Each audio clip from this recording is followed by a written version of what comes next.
All right, we are back on the air, people.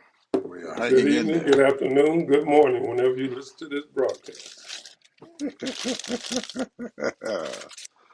uh, you watched the game last night, yesterday. Yeah, I watched it. It was decent.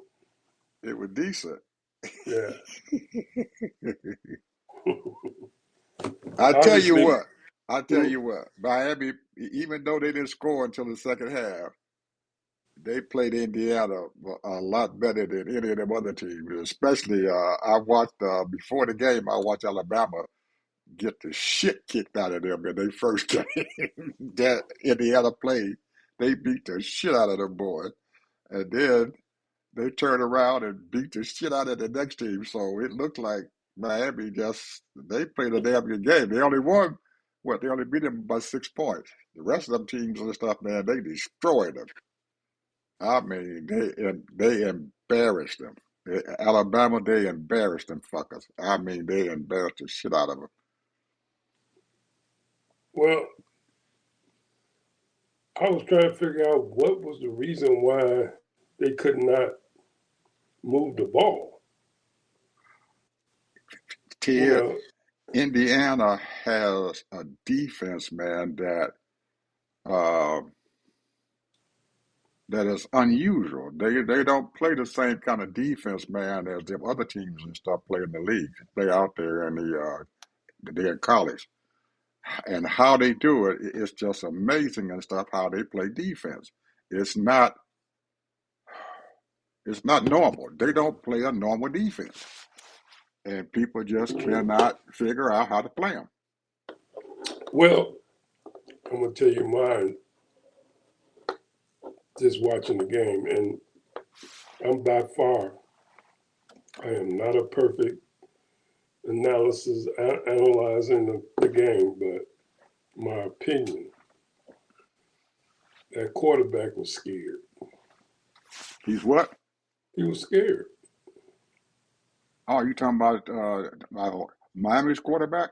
Yep, Oh man, that he was doesn't. playing scared, and he wouldn't. He didn't run.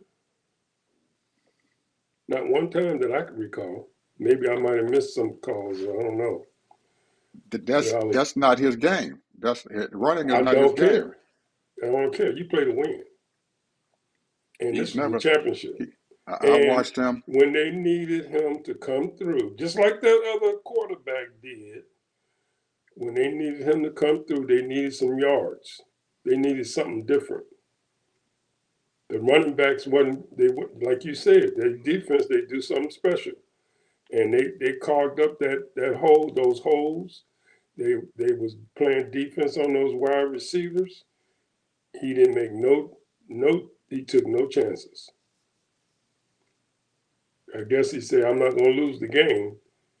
And Yeah, they played decent, I mean, but they didn't play to win, in my opinion, because the quarterback is the one that makes this thing go. and I'm telling you, I've been watching Beck for 3 years. That's not his game running. That is not his game to be able to run. And He's like I never been. said, he won't be making it in the pros then. Well, that's why he went to Miami when he left Georgia. He left Georgia, University of Georgia. He played 2 years University of Georgia, and he left Georgia and finished. And this is his last season. He was supposed to go into the draft this year before he went to Miami, but he decided to go to Miami and stuff and everything to give himself a little bit more experience and stuff and playing. And that has running has never been his game. He has never. And that's maybe the reason why he left Georgia because right now Georgia's quarterback he runs. He just like uh, Mendoza for Indiana. He gonna take off and run, and he gonna run. He gonna dive. He gonna do whatever he can to make a first down. Well, that's what But I'm trying to tell that, you, the reason why they that ain't, lost. but that's not that guy's game. That is not Beck's game. He is not the kind of a quarterback. That's not the quarterback he is. But the He's team, he, I say the defensive team played well to a certain degree. Um, Overall, it wasn't a bad game because I was flicking back and forth to the Boston game and so and and Detroit game, basketball game. Hmm. Detroit is the real deal, bro. Yeah, well, I want to get a chance to go back and look at the whole game again. But like I said, Indiana plays a different type of a football, and that's what's made them so special this year. That's why they haven't lost a game. That's why they beat Ohio State, beat the shit out of Ohio State, because they know how to play defense, and those guys and stuff do not miss any tackles. Like everybody, like linebackers, defensive backs, they do not miss tackles, and a lot of other teams and stuff miss tackles. They don't. They when they get their hands on you, you is tackled. That's what I like about him. And that coach and stuff and everything, he changed that team around. I don't know if they showed you the stats from 2 years ago. They were in the bottom of the daggone NC2A as far as stats, as far as points allowed, points did this, all that. And they done moved themselves all the way back up to number one and two categories and number three or four in the other category. So they do a hell of a job in defending the pass and the run. And they got, their quarterback, he was a Heisman Trophy, don't you? Yes, I do Yeah, that fucker won the Heisman it. Trophy. Anyway, let's move on, bro. I don't care about college. I do. I care about it. I care about it because I had one thing I had to say. Uh, when the game What you got? started, What you got? there was almost 100,000 people in our stadium. What stadium did they play in? They playing in Miami, didn't Yeah, but Miami they got two or three stadiums down there, don't they? they? I don't know. Yeah. Well, my point and stuff was they booed the shit out. Trump showed up at that motherfucking game and they booed the shit out of his ass. Oh, he was there. Huh? He was there. Yeah, he was there. He was there. He gave a press conference today, and I suffered through it, man. I got a headache, bro. Yep, he was there. They He was booed the lying. shit out So of his ass. he was lying out his ass. Yep. I mean, every other word, he was just lying. We didn't Did stop. We didn't stop incoming immigration people coming in this 99.9999. I want to know what that one person is. You did know. you know that he has been deporting Cubans out of Miami? Yep. I didn't know that. I thought he had left them folks helped them guys alone. He's been deporting Cubans out of there. he, he, he deporting them bitches as shit fast as he can get them.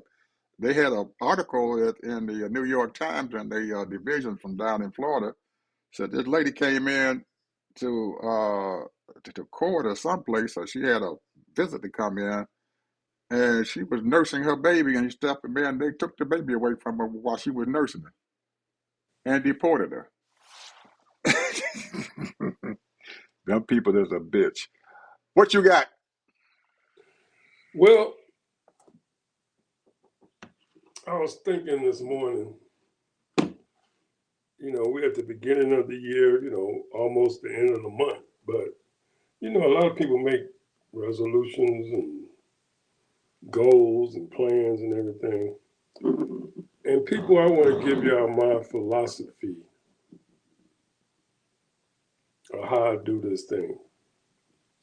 Because, I was, listening to some of MLK's speeches. And one of the things he said is that the one thing that destroys America, that has destroyed America, is militarism, racism, and what's the third one, Ed? I haven't listened to any of his speeches, Ted, in a while. I really haven't. The last time I listened to one of his speeches, he was in Memphis. And materialism. So he the one thing that, my philosophy, I go by 5 keys of life. Your spiritual, your financial, your social, your physical, and your mental. And all four of those things don't cost no money. The only one that you deal with is the finance. And then finance is all about, hey, how much money you make, and that depends on your skill, your education, your ability to get out there and hustle. And then about saving and investment. But those other things, I always, my kids and my grandkids, I always ask them, how you living? And usually I ask them and say, 1 to 10. And, the thing is that your spiritual life really is up to you and your relationship with the creator. Well, a lot of people like to call him the creator, the higher power, Mr. Man, God, the Father, and your relationship with his word. One of the things the word says is fear God and obey his commandments. That'll keep you out of a whole lot of trouble. Obey his commandments. And the physical part, it's up to us, to eat right, get your rest, and exercise, and read different things to help you be a healthier person. The mental part is just about you just really uh, educating yourself and knowing who you are. So, and then the social part, how many friends you got? You don't have to have a whole lot. You know, what do you do to socialize and make you happy and things that you like to do? Do you have hobbies or things that you're interested in? So, that's why Jesus said his yoke is easy and his burden is light, because life is not that hard. It's really not.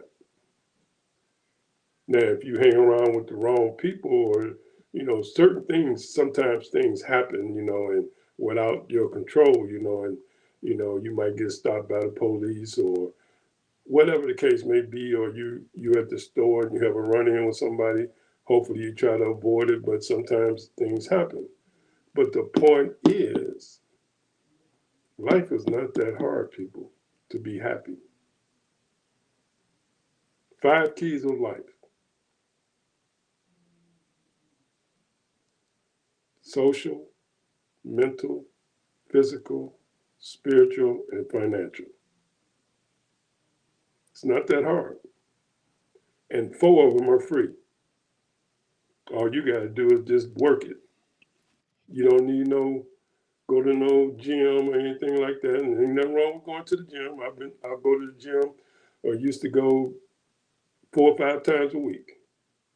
But you can work out right at home and take your little long walks and what have you. You ain't got no money to buy no books. Go to the library and take out and rent a book out. All kind of books to read.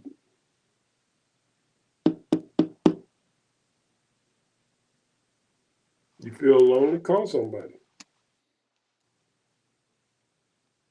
Ask them how they doing. Then they ask you how you doing, and you just, you know, you know somebody.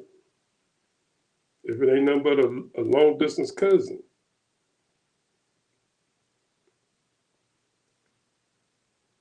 And the spiritual part, that's the best part to me, because then you can meditate, you can pray, you can uh, read different things that encourage you and all that kind of thing. So this is the beginning of the year, and You should be writing down goals or what you want to accomplish and have plans to do that and make your list of things you want to do. It's not that hard, people. Anyway, that's my little tidbit for the new year.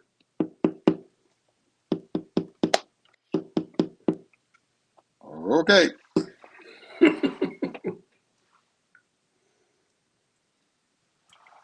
I don't have anything for the new year.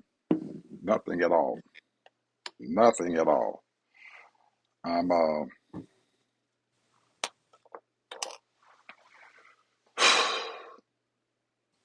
people. I live in an area here in Atlanta where these folks don't give a shit about poor folks.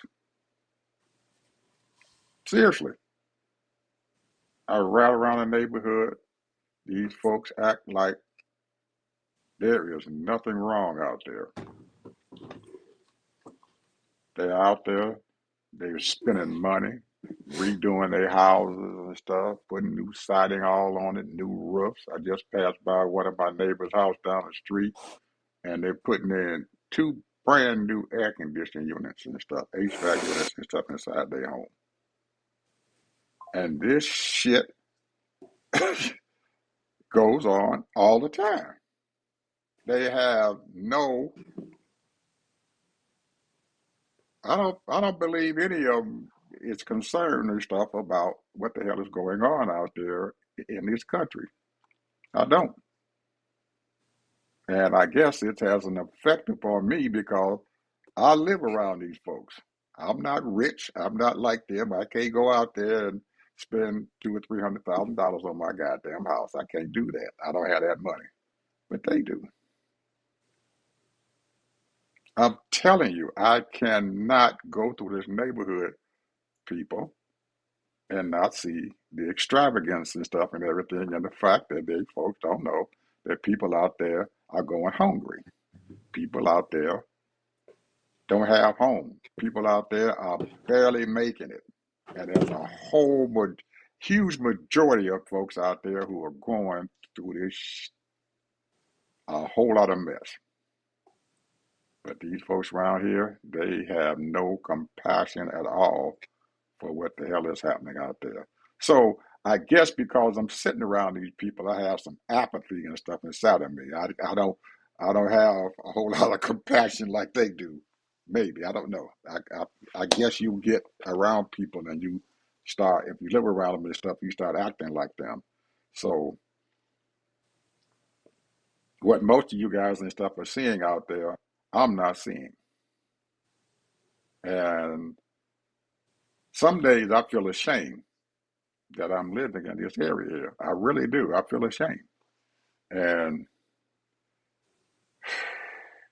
I guess sometimes I get hard and I don't feel what other people out there are feeling. And yesterday I got into a discussion here with my partner here about reparations, and I said I don't give a shit about reparations. I don't give a shit about reparations. And I'm going to tell the audience out there that I'm sorry that I felt that way. And I told you guys that.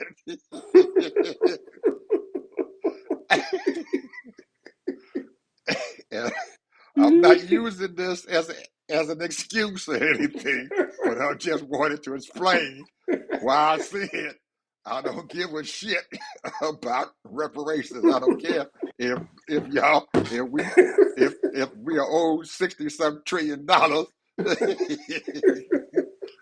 or if my partner says that the Harvey and the Ross family want 2 billion now.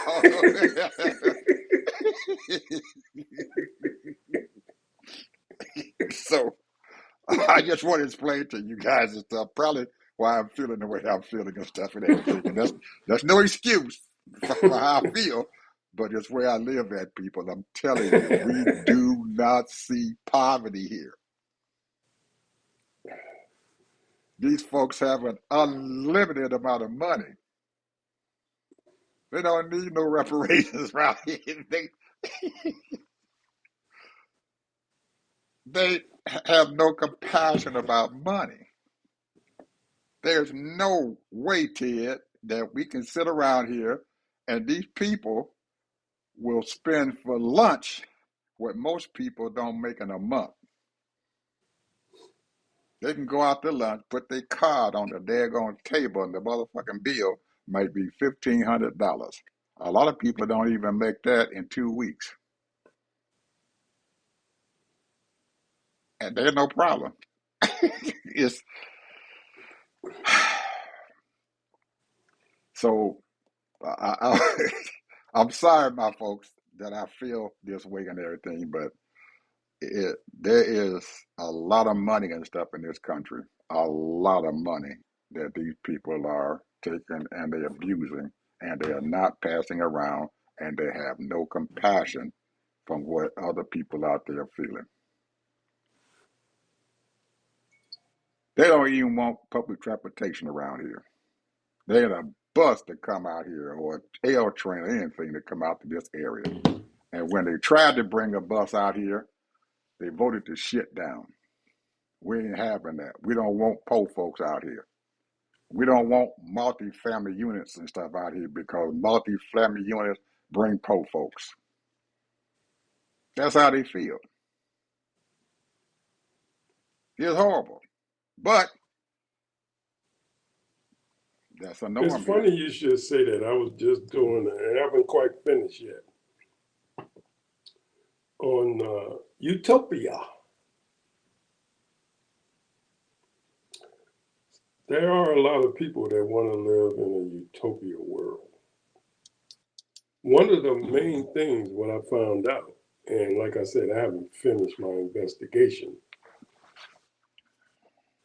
is the cruise lines. Cruise lines are a form of utopia because you don't have to spend no money because you already spent all your money getting on the ship. And I'm not talking one of these Carnival cruise lines. I'm talking about high end. They go all around the world. And these people, every night it's almost like royalty. These people that like the royalty treatment. They have a dress up dinner and that kind of thing. And if you want something even special, you can even have a dress up lunch, or a brunch in those ships. And you can, of course, you will have entertainment every night. And it might be 3 or 4 different types of entertainment that night. And you get fully entertained. If you want to gamble and you like doing that, you can do that. Or if you want to party, you can do that. So it's all kind of things that you can do. And those people that come on these high-end cruises all over the world, they're so well off that if they decide to jump off, they would get a helicopter and fly them to a certain spot, wherever they want to go. And it's just like a utopia. And they don't even bother. They just get in a limo after they get out, dropped off at the helicopter, and then they go to their favorite restaurant in any country that they want to go to. They don't even meet the people, see the people, nothing like that. They just go to that restaurant, have a nice dinner because they want that chef or they want that kind of food. They might be dropped off at certain places that they like the shopping areas, and they take them directly to that shopping area. So what you're saying, I can understand. There are people that have so much money. And when I say so much, they might be only worth 50 million, 100 million, $200 million. That's not a lot of money these days. But it's enough where you can travel all over the world and just have a good time and live I guess, a inclusive or not inclusive um, world where you're just meeting people in your range. You know, it's a class thing, I guess. You know, you can call it a class thing.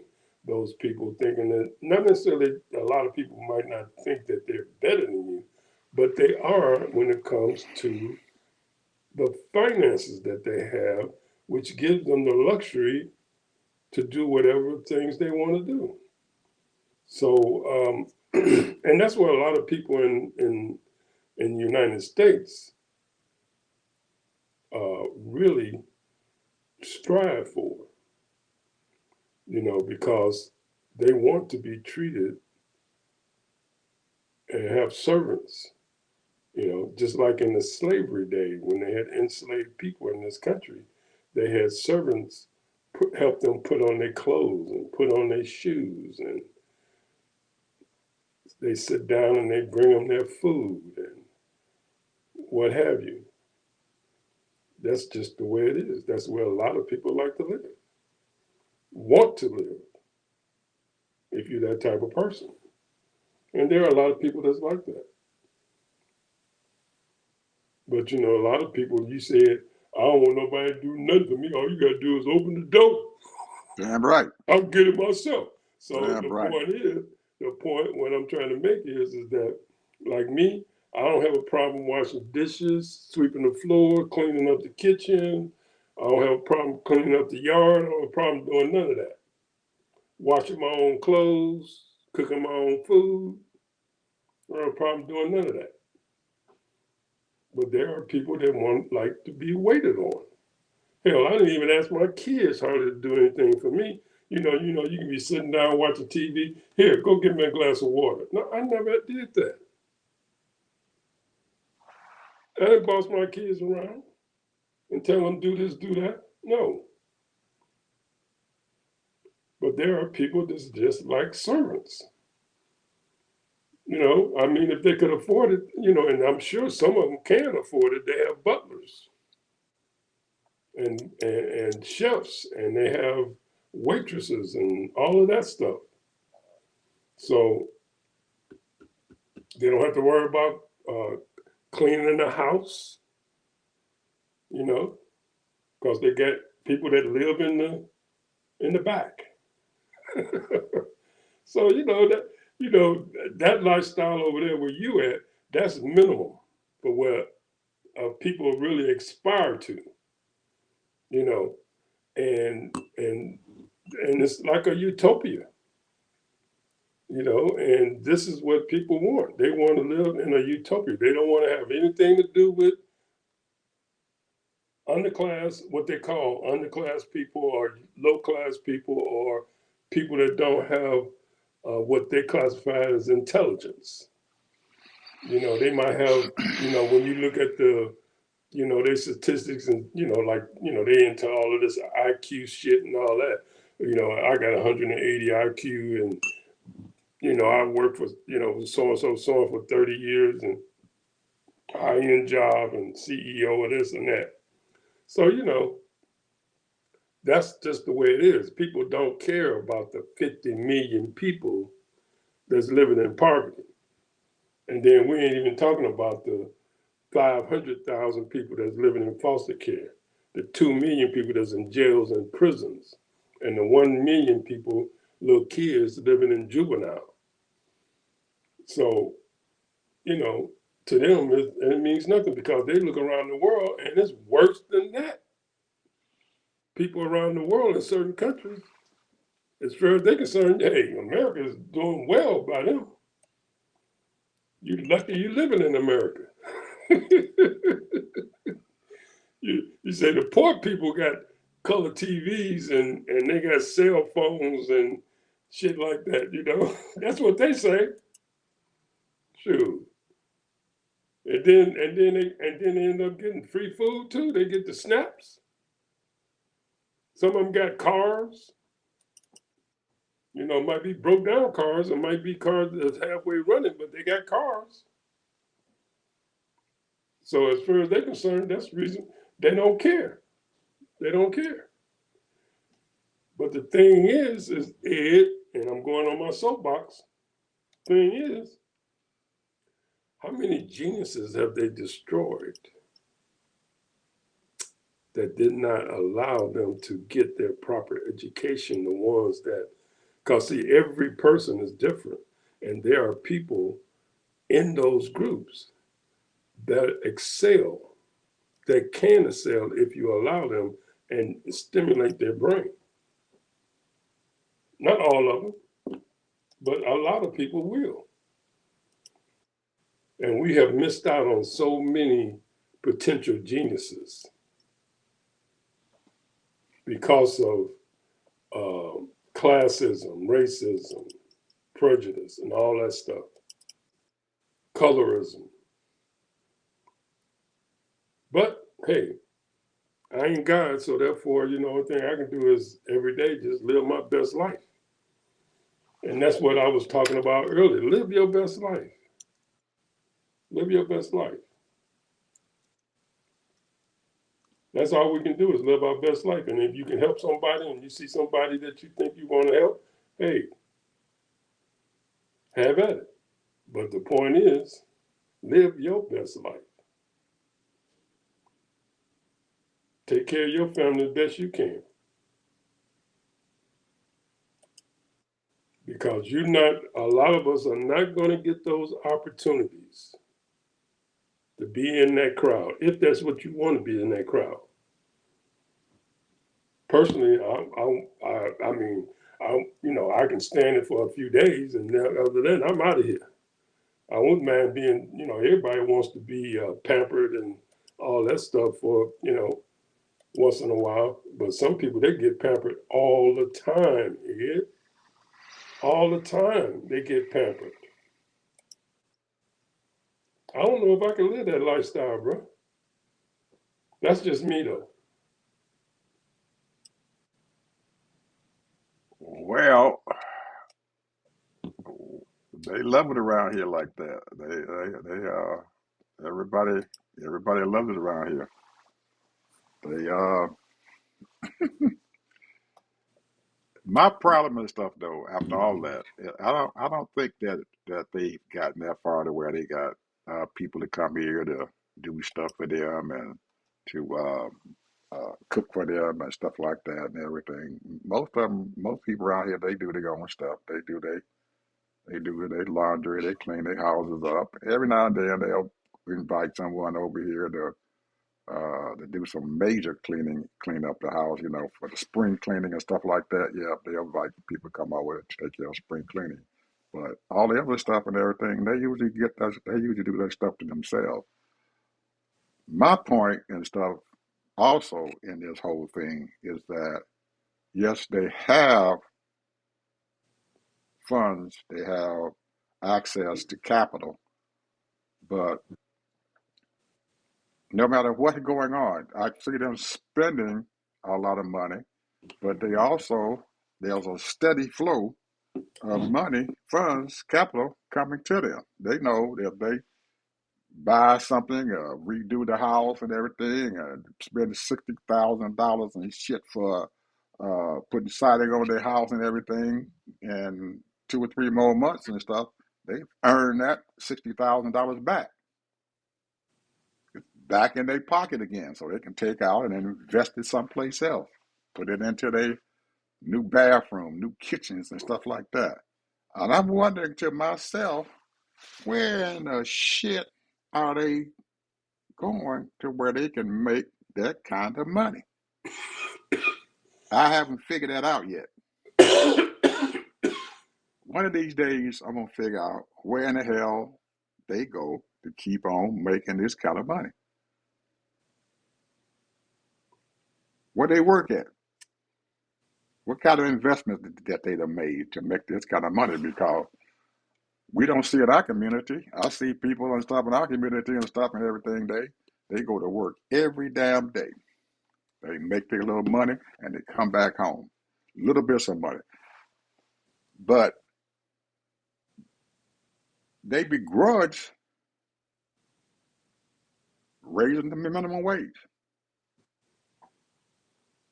Hell, if you are making $100 an hour and the minimum wage is $7 an hour, and there are people out there trying to live off of $7 an hour, Why would you begrudge them making $10 an hour, $20 an hour, and and it's okay for you to make $100 an hour? I don't understand that. Some of them making $250 an hour. Could be or more, but you're going to begrudge somebody. Man, if you sit around here, Ted, and listen to these, I'm not going to call them no bad names, but you can sit around here and listen to them, and they will tell you in a minute they don't want you to make $20 an hour. You want to raise the minimum wage up? Hell, we ain't raising no minimum wage up. Shh, we're not going to do that. These people working over there at Walmart and these stores around here and stuff, they can't bus them in because there ain't no goddamn buses over here. So they got to drive. They got to have a car and bring them over here so they can work where we live at. They can come over here. They got to drive from 20 miles away to go to Home Depot, or 20 miles away to go to the Lowe's and work there. Or they got to drive 20 miles away to work at Walmart or Targets or work at Walgreens or to work at the bank. But Well, you mentioned the bank, and let me tell you, I used to deal with high-end clients, and then you deal with other people that's hustling. You know, they're out there, they got their little small businesses, and they might be making only 75,000, but you know they in debt. Then the high-end clients, they know they got $15,000, $20,000 or more coming in every month. They ain't worried about it. They ain't worried about it. You know, and every time they would come in and you do service for them, ding, ding, ding, ding, computer goes off. Oh, you can get $200,000. Oh, I don't need that.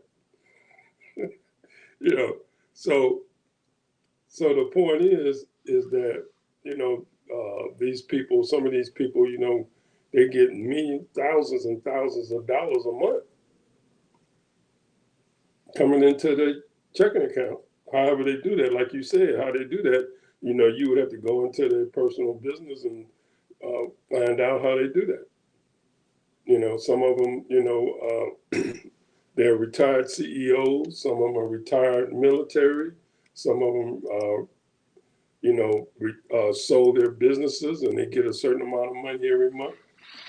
So it's all kinds of ways, you know, these people, and then a lot of them got retirement accounts, and you know they're just taking money every month coming out of their retirement account, and you know they got 20 million or 50 million or 100 million or whatever, and then that money they say, okay, I want $10,000 or $20,000 or $30,000 a month, and so they just and their broker just you know, hey, it's automatic, boom, right into their account every month because they was making that kind of money when they were working at one time. Or they might have got a bunch of money from their parents. Yep. You know, a lot of these people, man, you know, their parents get a $10 million or $20 million insurance policy, and they was making a bunch of money at the same time and left millions of dollars to their children. So it's a lot of things that transpires, you know, for these people to live that kind of way, and so they have a hey, they live Why that kind of why lifestyle. begrudge? Why begrudge other folks? I don't know. I That's can't my speak for problem. that. Yeah, why begrudge other folks? But that's their mentality that they have. They don't give a crap about the other folks out there who are struggling to make a living. That doesn't dawn, that doesn't register and stuff with them that there are people out there like that. And The then when attitude is they probably, what did Jesus say? The pole will always be with you. Yeah, but they and they will go to church every Sunday. They up in that church every Sunday. Listen to the minister, but they will go out there and do the same damn thing. So, oh man. But this is our society that we live in today. This is our society that we live in. And it's a shame and stuff. It's just that way. And I'm looking at this guy and Ted. These people around here and stuff, they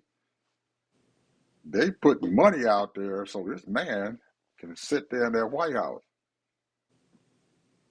They gave him millions of dollars. After the election was over with, guess what happened? Most of them received anywhere between 10, 100, $200,000 into their bank account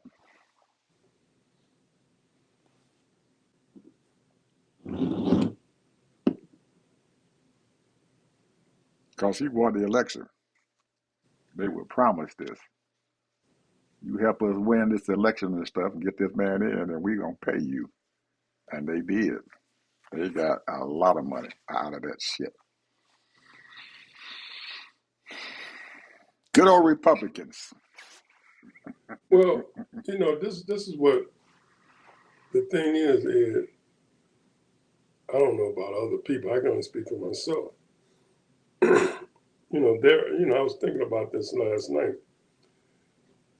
And, we know of certain people that have spent $200 million on homes and $50 million, $100 million on homes. And probably don't even go to about 4 or 5 rooms, if that, in that whole house. Some of them look at it as a status symbol, and some of them look at it as though, to have big parties, and they might only have 2 or 3 parties a year in that house. But it's a status symbol. And that right there is they are in with the in crowd, what they call the in crowd, those other people that live in that same lifestyle, so that they can get the ends on what's happening.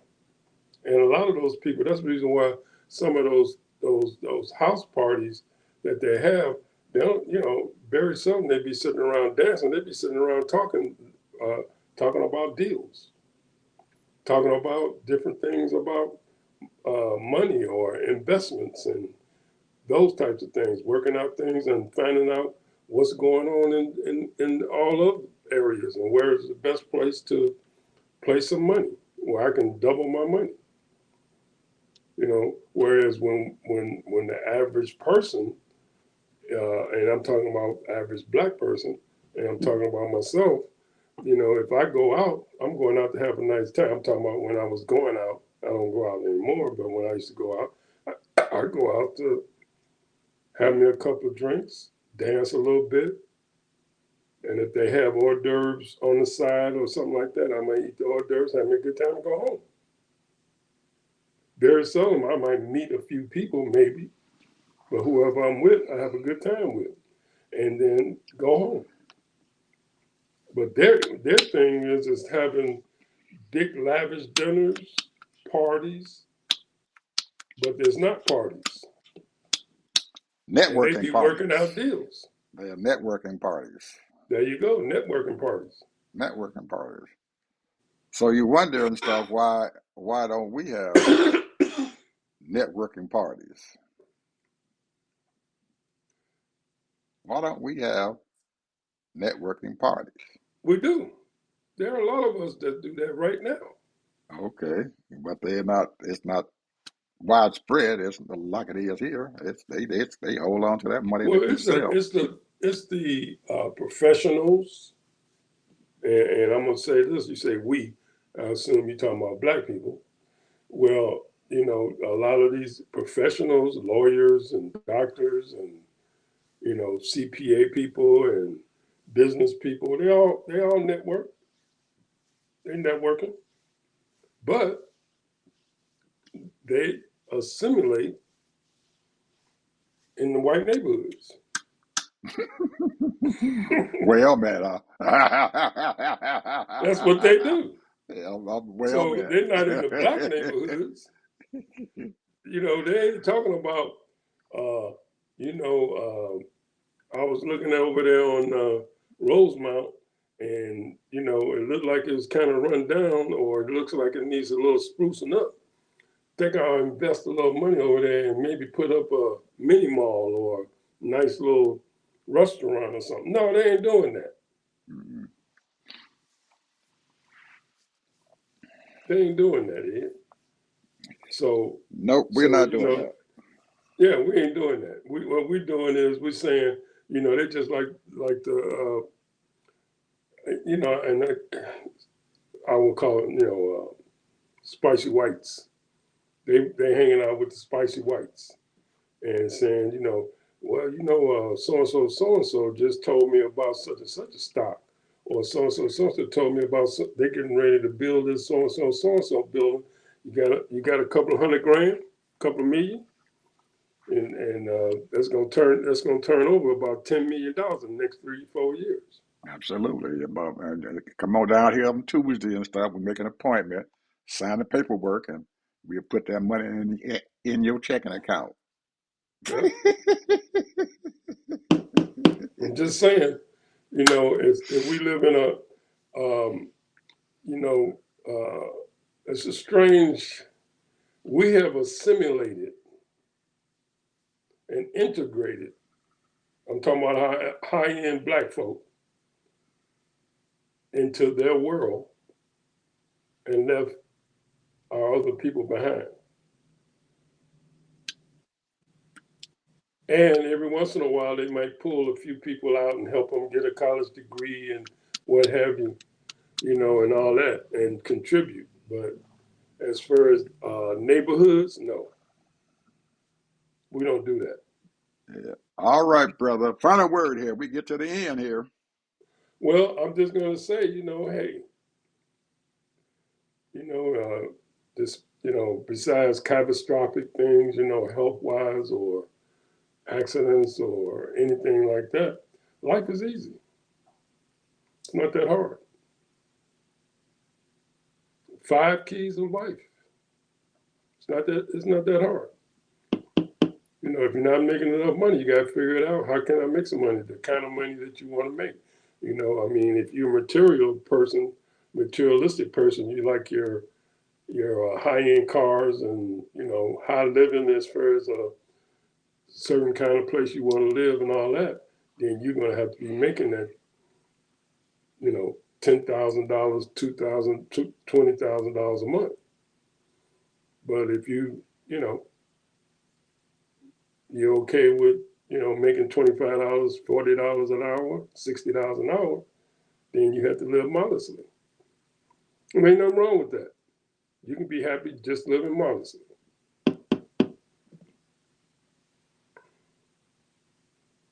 Just be Well, happy. I want to just say to my folks who are out there in that area where they got them stores and they got them H&R blocks and whoever is sitting out there ripping off folks, people, we can do the same thing. We can make money. Stop preying on your brothers and sisters. Don't try to rip them off and rob and steal from them because they ain't got nothing either. Stay out of jail. And I heard Mr. Harvey say one time before, he'd rather go out and beg than he is to steal. Right? That's right. Best to go out there and beg than to steal. Think about that, people.